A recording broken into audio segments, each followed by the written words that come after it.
Welcome back to my channel dan jangan lupa untuk like, komen, dan subscribe. Karena subscribe itu gratis.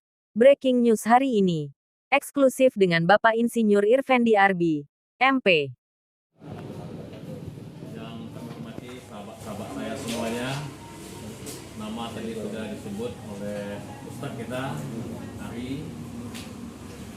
Yang pertama, saya tetap bersyukur kepada Allah. Kita bersyukur kepada Allah, alhamdulillah, karena dengan izin Allah kita bisa bertemu. Semoga apa yang kita lakukan insya Allah bermanfaat. Amin. Salam tetap kita kirimkan ke junjungan kita Nabi Muhammad Sallallahu Alaihi Wasallam. Allahumma sholli ala Muhammad wa ala alihi Muhammad. Yang pertama, khusus hari ini saya berterima kasih kepada teman-teman sahabat saya semuanya. Tanpa diduga, saya tidak akan menyangka akan berlanjut. Asumsi saya hari itu hanya di gor saja kita ketemu, ketawa-ketawa dalam rangka untuk meningkatkan silaturahim. Agar apa? Kalau silaturahim ini terbangun, insya Allah umur panjang, badan sehat, rezeki kita bertambah. Kancang ya saya. Tapi ternyata karena niat kita ikhlas karena Allah, hari ini kita berkumpul lagi. Jadi saya ucapkan terima kasih kepada sahabat saya semuanya. Dan yang kedua, karena mau masuk bulan Ramadan ini, saya mohon maaf lahir batin. Mohon kita kepada Allah, semoga kita nanti dapat melaksanakan ibadah puasa dengan baik. Insya Allah kita mendapatkan malam Lailatul Qadar. Selamat beliau. Hari ini terima kasih banyak kakak Ambo. Mudah Ambo datang kemari. Ada beberapa poin yang Ambo kilas balik adalah pertama adalah tata kelola pemerintahan. Kemudian bagaimana tata kelola pemerintahan tersebut bisa bersanding kepada peningkatan ekonomi. Yang ketiga, setelah ekonomi peningkatan jelas, keuangannya transparansi. Yang keempat, pembangunan akan berjalan kalau ekonomi dan keuangan di atas itu sesuai dengan apa Undang-Undang 78, Pasal 3 dan seterusnya. Yang kelima, itu adalah sosial kemasyarakatan. Dalam pelaksanaan sesuai dengan keputusan dari MPRS dulu menyebutkan bahwa sosial masyarakat apabila dijalankan dengan baik, maka pemerintahan akan bagaimana? Akan sesuai dengan permintaan masyarakat itu sendiri. Silakan Mbak, tetap Berikut jawaban Bapak Irfendi Arbi. Ikut jawaban tidak bantu dulu lagi karena lah banyak kekurangan gini ya. John tadi sebut tata kelola pemerintahan. Memang dalam suatu sistem mekanisme pemerintahan itu berbeda. Tata kelola pemerintahan itu wajib dan harus diketahui siapapun yang akan menjadi leadernya nanti di Provinsi Sumatera Barat. Namun demikian, dengan kondisi sekarang ini, hal seperti itu kalau kita masuk ke dalam masalah birokrasi itu tidak sulit lagi, karena semua aturannya sudah ada, sistem sudah ada, mekanisme sudah ada, dan SDM pun di OPD masing-masing sudah ada yang mengelola. Jadi yang penting adalah bagaimana pemimpin itu punya leadership, kemampuan. Nah, jadi itu yang salah satu kuncinya adalah kemampuan leadershipnya tadi.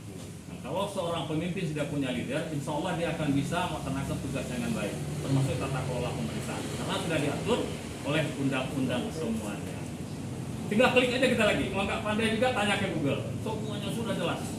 Nah, tapi kalau seseorang yang diberikan amanah tidak mempunyai kepemimpinan leadership, di sanalah dia gagap, ragu dia mengambil tugas. Nah, jadi kalau pemerintahan sedikit lagi, Allah akan dilaksanakan, tapi harus dia mempunyai nilai kepemimpinan, harus mempunyai leadership. Nah, kalau dari orang tadi masalah bagaimana karena sekarang kan pandemi, nanti kan tidak lagi akan nanti itu jalan dengan bagus tadi kepandaian tadi, kemampuan. Jadi balik juga siapapun punya kemampuan, keahlian. Nah, kalau saya tadi bilang pertama tata kelola dia harus mempunyai leader untuk melaksanakan itu. Nah, kalau untuk bagaimana merubah nanti dengan kondisi kita sulit hari ini pandemi, kalau bisa kita tetap jalan harus punya keahlian. Jadi harus ahli dia. Kalau tidak ahli dia tentu tidak mungkin akan tahu dia wah ternyata sekarang masih susah walaupun pandemi sudah mulai landai. Nah, jadi keahlian itu ya Dinda ya. Nah, kalau daan bagaimana kondisi yang bagus itu. Jadi orang awak kos pada kan suka jadi bos daan. Orang Minang itu karakter. Jadi karakter itu adalah karakter bos. Nah, kalau karakter jadi bos, awak harus pandai mengelolanya dengan bijak, dengan baik. Sediakan hanya fasilitas. Keinginannya beri. Seandainya ke laut, apa keinginan beri itu? Nah, karena kan sudah ada, dinas kelautan sudah ada. Kita punya itu sebetulnya. Nah, kalau difungsikan itu bisa. Nah, kalau dia bidang pertanian bisa. Maunya apa? Nah, sekarang kan kita banyak bahan baku. Kita harus siapkan bahan yang sudah jadi. Kita harus bikin packaging yang bagus dan beri dia keahlian untuk promosi. Nah, persoalan sekarang promosi kan gak susah lagi. Kalau dulu kan memang bayaran tinggi. Jadi keahlian itu tidak ada dulu lagi. Jadi harus sampai ke hilir. Nah, kita lihat fokus kita di mana. Dan saya rasa sekarang sudah jelas. Persoalan sekarang adalah hubungan kita dengan pusat. Nah, itu yang harus dilakukan siapapun yang akan menjadi pemimpin nanti ke depan. Karena kita tidak bisa mengandalkan hanya Sumatera Barat. Kita tetap harus berkolaborasi dengan pusat dan seluruh seperti tetangga kita, stakeholder. Nah, itu dah. Nah, ini pertanyaan lagi ini yang agak sedikit susah saya menjawab ini berat ini. Jadi Agit, saya sebetulnya karena dari dulu sampai hari ini dekat dengan wartawan, terutama di Gubernur Kota, saya ingin wartawan ini di depan berdekatan dia dengan pemerintah dan membantu pemerintah untuk mempromosikan apa yang ada di Sumatera Barat ini, apapun itu. Karena kalau tidak dekat pemerintah dengan wartawan kan kasihan kita Sumatera Barat, kasihan kita anak cucu ke depan.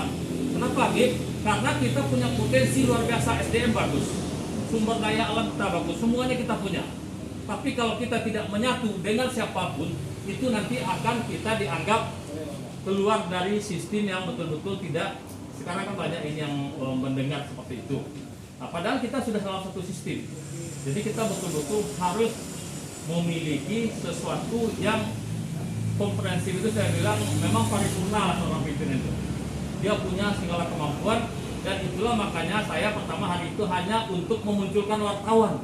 Supaya wartawan ini didekati dan dipakai untuk apa saja demi kemajuan Sumatera Barat. Kenapa? Kalau enggak orang nanti menyangka kita itu seling hanya apa nama itu istilahnya seling adu argumentasi tapi nggak ada solusi.